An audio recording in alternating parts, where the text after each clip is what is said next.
ভিডিওতে voice over দেওয়ার সঠিক সময় কোনটা তোমরা যদি কেউ জেনে থাকো তাহলে কিন্তু আমায় একটু জানিও। আমার অনেক উপকার হয়। আমার বাড়িটা স্টেশনের কাছাকাছি। আমি হয়তো কোনো না কোনো ভিডিওতে বলেছি। আমি স্টেশনে কেকগুলো দিয়ে আসি। আর ট্রেন যখন স্টেশনে ঢোকে সেই মুহূর্তে হর্ন দেয়। আবার ট্রেন যখন স্টেশন থেকে বেরোয় সেই মুহূর্তেও হর্ন দেয়। কারণ একটু টার্নিং নেয় এখানে। সেই কারণেই হয়তোবা কিংবা ঢোকার এটাই হয়তো সিস্টেম। সেই কারণে এটা ছোটবেলা থেকেই না দেখতে, দেখতে বা শুনতে, শুনতে আমরা অভ্যস্ত। কিন্তু এখন সমস্যা হচ্ছে যখন ভয়েস ওভার দিতে যাই সেই কারণে এই শব্দটা না পুরোপুরি বোঝা যায়। একটা হয়তোবা কোনো ভয়েস ওভার একটু খারাপ হয়ে যায় সেটা চেঞ্জ করতে হয়। আবার একটা দিতে হয়। কিন্তু সেটা করতে গেলে হয়তো কোনোটা খুব ভালো আসলো, সেই সময় একটা ট্রেনের হর্নের শব্দ আসলো।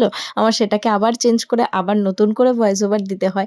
আর এখন ট্রাই করছিলাম একটু রাতেই দেওয়ার। কিন্তু এখন দেখছি রাতে আরো বেশি শব্দ শোনা যাচ্ছে। কারণ রাতে যেহেতু শীতের রাত, চারিদিকে পুরো নিঃশব্দ হয়ে যায়। সেই সময় না ট্রেনের খবরটাও আমার বাড়ির থেকে শোনা যায়। কেউ যদি জানো তাহলে আমাকে একটু